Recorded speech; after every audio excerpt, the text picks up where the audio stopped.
All right, ladies and gentlemen, we are live. My name is Adam Brooks, and we are here on the Bush Report live for the first of hopefully three, maybe not three, maybe only two, but Lumberton ISD School Board Position 6 candidates. Thank you guys for joining me. I'm going to give you each an introduction here in just a moment, but there are some things that I'd like to touch on, and that is to let our audience know that on this panel, meaning the candidates did not receive any questions beforehand. We have all been in part of a group chat, and everybody has received the same messages from me, for everyone. So I just wanted to make that clear. And also, I'm going to do my best to give them all equal time to answer questions and to let them give you a brief summary as to why they are running for this position and to why they feel that they would be the best fit for the school board. I would also like to mention that position 7 on the school board of trustees is open as well, but it is being unopposed by Miss Margaret Cruz, who I've extended an invitation to come on my show if she would like to do so in the future. However, I did not invite her to this forum because it is a different seat and position. Well, now that I got that out of the way, I'd like to start the introductions here. And Robert, I hope you don't mind, but I'm going to do ladies first thing. So let's go ahead and get started. And Ashley, you're up top there. So I'll just say, Ashley Buchholz-Wirt, thank you for joining me. We're going to get a chance to kind of talk to you briefly here in just a second. Kristen Romero, thank you so much for joining us here. And last but not least, Robbie Martin, thank you for joining us here in this section tonight. So what I would like to do, and I didn't have any particular order in the way I was doing this, but I'm just going to start and kind of go in order here. But I want to give each one of you 30 seconds, okay? If you go a little longer, that's fine. And I told you guys all this off screen that I'm going to try my best to keep good time here and give you guys all equal time. But if you would just kind of tell us what you want the audience to know about you and why you are running for this position. And we'll just start with Kristen here, if you don't mind. We'll just go ahead and start with you. Go ahead, Kristen. You're up. Well, first of all, Adam, thank you for providing the opportunity for all of us to, come and have an audience to let everybody know who we are. I'm a longtime resident of Lumberton. My husband and I chose Lumberton when he retired from the Air Force to come back and live here. He's from PNG originally, but we chose Lumberton because it's where we wanted to have our children raised. The school districts are great. And in the process, I've really engaged in identifying and learning what our school district does. I've been attending school board meetings for the last 6 years. And it's really been an engaging process for me. I've engaged in public speaking, talking about various different issues, things like that. And it's really been important to engage in that, and having a public voice has really given me insight to how the district works. And so I would like to actively take my voice into a position where decisions can be made. And that's one of the biggest reasons why I'm running. There's several reasons why, but that is the biggest thing, is to move from a position of being actively speaking at school board meetings and being part of the process. Okay, thank you. And just so everybody's aware, Kristen, you went about 1:15, so I'll try to hold everybody else to that as well. All right, let's go. Let's go, Robert here, if we can. Robert, you're said up. Ladies first. Oh, that's right. I'm sorry, I did. Sorry about that. I'm gonna hold you to it. I got you. Don't worry, Ashley. I got you. Okay. Back. Thanks, okay. Robert. Ashley Wirt here. I am a lifelong member or resident of Lumberton. I was K through 12 as well as my husband. We are all obviously deeply rooted into this community. All 3 of our daughters go to this school and will graduate from Lumberton as well. And I have always said, once the girls got into the school district and we were rocking and rolling, that I was going to run for school board. And it was heavy on my heart. We prayed about it, and we just felt that this year was a really good year to attempt that journey. So the reason I want to run is just to be at the forefront of things that are happening with Lumberton Independent School District and help make those decisions and give my advice anywhere I can. And I don't really have a a main reason why I'm running. I'm running because I just think it's something that I need to do and that I've wanted to do for a really long time. So that's about it with me. All right. Thank you so much, Ashley. And now, Mr. Martin, you're up. Well, like Kristen said, thank you very much for doing this tonight, Adam. It's a great honor and a privilege to be a part of your show. And the reason that I made the decision to get into this race was to bring balanced, proactive mindset to this position. I myself, of course, am a Lumberton graduate. I'm in the process of raising the seventh of our Raider brood, and all seven of them have started and will finish, all Raiders. And being a Lumberton Raider is a part of who I am. It's in my DNA. It's a part of my legacy. This is not just my town. This is my identity. And I bring that care, concern, and commitment to this position. And my prayer is that I approach this with a servant's heart and carry this out with the wishes of the community and the thoughts of our legacy in mind. Okay. Well, thank you guys for doing that. Now I'd like to just so everybody's clear, I only have about 3 questions. And then at the end, I'm going to let you speak on whatever you want to speak on and we'll wrap up. Because again, this is just kind of like the first impression, the first time meeting you guys. So here is my first question. And that is, let me put it up on the screen for you. What do you bring to the position that other candidates do not? And are you guys okay if I just go with the order that we were just in? Sure. Okay. All right. So, Kristen, I'll let you answer that. Well, I think the assets that I bring, like I stated previously, I've been attending school board meetings for the last 6 years, and it was part of an engagement of learning the process and understanding how the decisions were made, understanding, what are the issues that we're dealing with. And one of the biggest issues that we're dealing with right now across the state of Texas is financial budget cuts. And we've been experiencing those over the last few years. Our district, among other districts, there's 73% of districts in the state of Texas that are running in a deficit budget. And I've sat and listened to the struggles that our district personally has dealt with, the things that they've come up with and how to combat those. But it's becoming extremely critical at this point in the financial deficits that are facing the state of Texas. And in listening to those, I've talked to several school board members, over the years. And one of the things that they always say is that, it takes a year or two to really learn school finances. And having attended those meetings and things like that, I really got a grasp on that. And so I think I would have a leg up in any position on the board of collaborating with the current board members. The other thing too is that I worked 15 years in the state of Texas in higher education.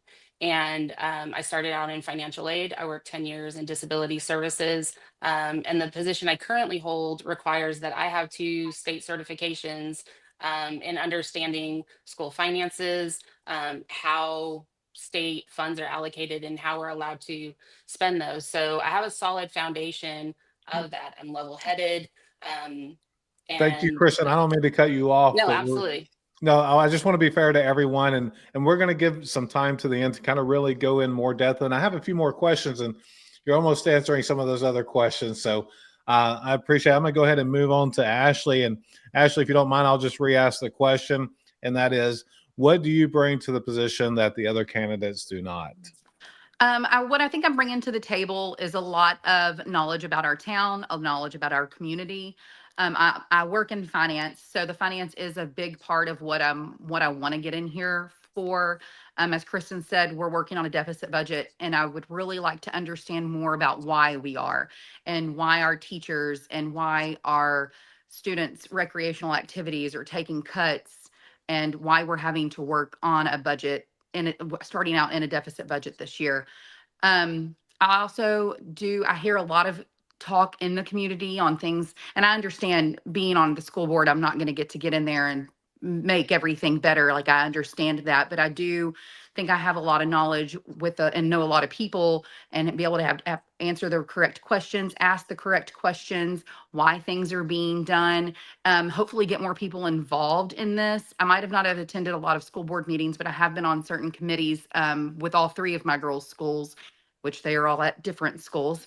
And I've gotten a lot of knowledge through there. I was really close to past superintendents, and they gave a plethora of knowledge of what's going on in the district these days. And I would really like to be on the forefront of the decisions that are being made, why they're being made, and maybe help get them on a good path where everybody can be happy.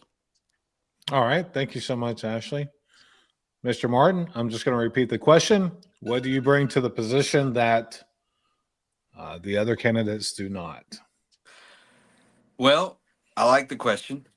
And one of the things that for certain that my experience brings to the position that the other candidates do not is in the past 20 years, I have served our community as a leader, as an employer, and as a volunteer for many, many organizations. And with that in mind, this is a volunteer position. And I bring the depth of leadership to the position from experience. And I have managed budgets of my own as an employer, managed employees. And with that experience in mind, I've also managed budgets of customers' money. So I have extensive experience in finances and budgetary management. And I believe my entrepreneurial experience brings a lot of balance to this position. Okay. Is that okay? You still had a few more seconds if you want to add anything to that. No, give it to one of the others. I don't need that Okay. much time. All right. Well, so we're going to just move on to the next question then, if we can. And that is this.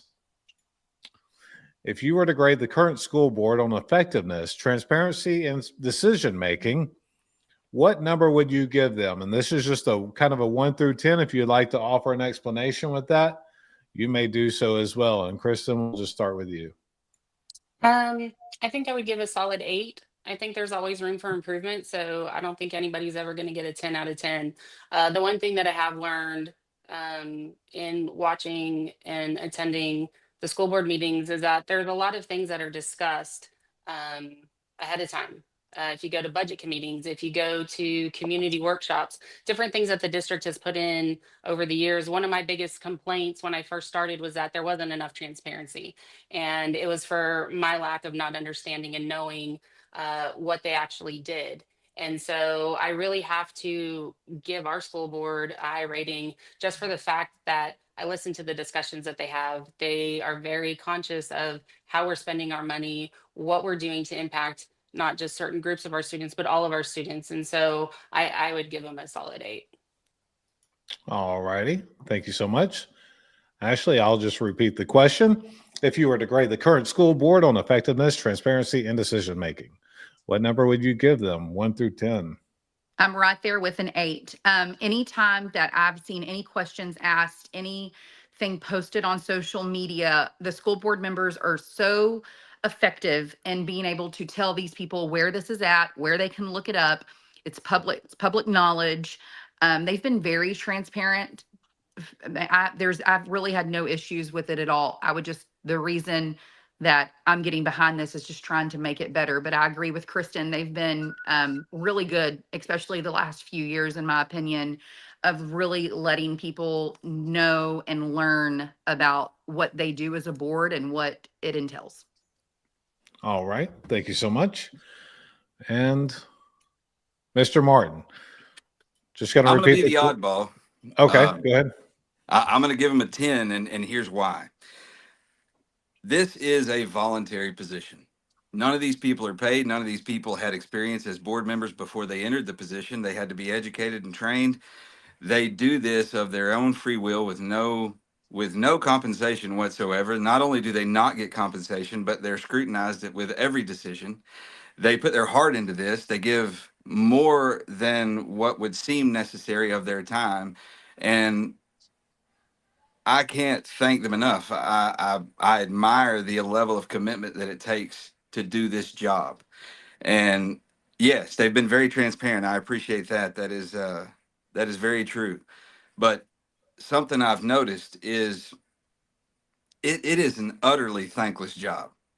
And the amount of time that it takes to do it effectively and the amount of commitment and heart they put into it, I couldn't give them anything less than a 10. And I'll honestly say that I haven't attended enough meetings. Shame on me for that. But I do see the results of the meetings. So I'm proud of them. I'm proud of the job they've done. And I expect them not to agree on everything. I expect some of the votes not to go the way we want. But I can't give them anything less than a 10. Well, I just want to tag on to that, and I'll ask everybody this because it's kind of all you guys have kind of were right there with the same thing. You all kind of mentioned transparency, basically to the public, and when we talk about major issues, and I'm talking major decisions that it's either coming from our superintendent, other board members, and all that, and because there is a lot of discussion and Ashley, I know you know this because of your group, and you see this a lot about the transparency thing. And tell me what are your thoughts on that? Like, because these are really big decisions. We just had a major bond passed just a few years ago, and all that. I like to see how would do you think they handled it correctly, or is there something you would have done different? Are you asking me? Yeah, I'm sorry. Yes, you're not in the big box. Apologize. I really think they handled it really well. I mean, it needed to happen. I was for the bond from the very beginning. And I disagreed with a lot of people on it and a lot of my friends and family members on it. But having kids in the school district, we needed it. We were running out of space.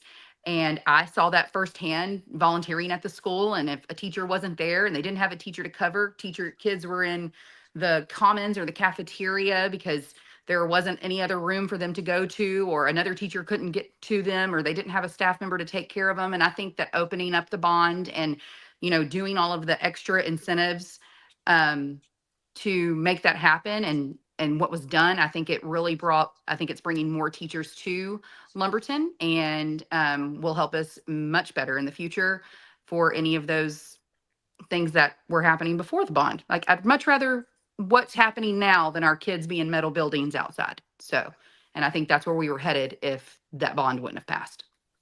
All right. Thank you. I kind of jumped out of order there, Kristen, but if you don't mind answering the question. Yeah, so when we had the bond that went through, it was one of the driving forces that actually, I think there was a letter or something that had gone out, and I was one of the people that first said, I'm not being informed with that. So that's when I started engaging in the process and learning what they did. And what was remarkable with all of that and the reporting and seeing everything come through is that we actually came under budget when it came to the bond. And then we had some additional funds and things like that were able to go into other additional projects to make vital improvements into the district, whether it was over safety issues. I know that they recently replaced all the lighting and everything in the stadium, because I think the band was out there and they could have gotten electrocuted. So there's some vital things that we're processing and that they were doing, and really using our resources to their maximum capacity. We were busting at the seams, and restructuring the schools with the grades and everything, I think has been a huge improvement. And they've been cleared. They've had meetings. The architects are there every month giving reports and statuses and pictures and wrapping everything up. So it was well worth it. All right. Thank you so much. Mr. Martin? I believe they did the very best thing they could with what they had in front of them. I don't have any criticism of it whatsoever. I'm proud of what they've done and the direction we're headed in with that, and I believe it was the right thing to do. Part of being on the board is going to always mean making some hard decisions, and that's what the community puts their faith into us for. is to make the right decision at the right time with the right information that we have in front of us. So, yeah, I have no criticism of them. All right, thank you so much. And since you were last in all these questions, and this is my final question to all of you, it'll be your time to say whatever it is you feel like you need to say that you didn't get to say during my questions. And again, for everybody watching, this was not meant to hit on all the hot topics. Okay, I hope you guys will agree to come back and do that on some of these major topics and get specific with things. But tonight, I just kind of wanted to be able to fill you guys out for the audience sake. And I hope we've done that. So I'm just going to leave with this question, but you can answer it and use this time how you'd like. And that is, what is your why? Why are you doing this? You've mentioned several times, Robert, that it's not a paid position. And sometimes this comes with a lot of scrutiny. Elected offices do. I know that firsthand. So tell me, what is your why? Well, my why is our legacy. My why is not just for me. My why is for you. My why is for Ashley, for Kristen, for my kids, for my grandkids, for my wife, for every other Raider that has been and will be. That is my why. I believe that it is my civic duty. If I can do something, I should do something. And I believe that I bring, as I said before, a balanced mindset to this with a proactive focus, that I don't have a narrow agenda focused on any one specific thing. And that's what I mean by balance. And I also have a very open mind when it comes to decision makings, able to weigh out things with taking all of the totality of circumstances into consideration. And I will approach this no differently. I hope I've answered your question sufficiently, but I really appreciate this. And if I'm afforded the opportunity, I'll give every bit of my heart to it, just like a lot of these board members do. Okay. All right. That's a wrap for you. Thank you so much. And we'll go to Ashley now. My why is my 3 girls. From the very beginning, putting all of them in the school district, it was always a thing. Are you ever going to run for school board? And I always said, yep, I'm going to run. I'm going to run. And this is the year that, I decided to do it. I'm doing it for them. I want to be at the forefront of decision making on what our district is doing, why our district is doing it. And I think it's going to be, or will be, interesting, hopefully, and to be able to see what they do on a daily basis, just out of the kindness of their hearts. Because like Robert said, it isn't a paid position. They're there because they want to be, and I will be there because I want to be, and I want to be there for the business that we own in our town, all the kids that go to our business that we own in our town, my 3 girls that are in this district. Like I said, I've been a Raider my whole life. So is my husband, and our 3 girls will be too. So I just wanted to be more involved in what was going on with the school district for their benefit, and to help out when I could and where I could. All right. Thank you so much. All right, Mr. Romero, you have the floor. Thank you. So I think the biggest thing for me is I've always said that it's not just my responsibility as a parent to have an impact in my children's life. I've really engaged and embraced being able to have an impact. If I'm a voice for my children, I need to be a voice for all children. And that's really settled with me, whether it's volunteering, throughout the district, in other avenues, those types of things. I think our responsibility as stakeholders and using our voice locally in our communities, it's one of the biggest assets that we have. And so taking the knowledge and everything that I've started to understand and to just sit on it is a disservice to my children. It's a disservice to all of our kids in the community. It starts with, having an understanding of our financial base, and what that looks like without properly fully funded public education. We don't have well-paid teachers. We don't have well-paid paraprofessionals. We don't have well-paid bus drivers that take care of our kids on a daily basis. And when you look at it, more than half of our kids' lives are spent in these people's hands, and it's their responsibility. And so it's wrapping around having a voice for our kids. It's having a voice for our community. And I've had an active voice being a stakeholder, and I feel that it's time to move in and have a more active voice in the decisions that are being made. This election isn't going to come easy. I want to have the hard conversations. Let's talk about the issues and the concerns that you're having, and how do we address those, and how do we work together to resolve those things and have a better understanding of what it is that our community can do together. So my biggest thing, these are our kids, this is our community, and I want to be a voice for the community, and I want to earn those votes. So I look forward to the opportunity. And thank you so much for that. And I would like to ask you all on camera, can I get you to commit to another one of these where we dive in a little deeper, maybe here in a week, 2 weeks? I'd really appreciate it. Absolutely. Sure. Yeah. Okay, great. Again, thank all of you. And for our audience, if you will, please set those notification bell to all live notifications. So next time we go live, you won't miss it, or you won't show up late. Hey, we don't do tardies around here, so you're good. But thank you guys all for joining me. Looking forward to visiting with you guys further in the future, getting more in depth about some of the hot topic issues that we have, within our district. And some of them may be trivial, but they're important to people. So we may touch on those too. So thank you guys for joining us. I hope you guys have a wonderful night. Thank you, Thank Adam. you, Adam. Thank you, Adam. Thank you. All right, take care. Bye.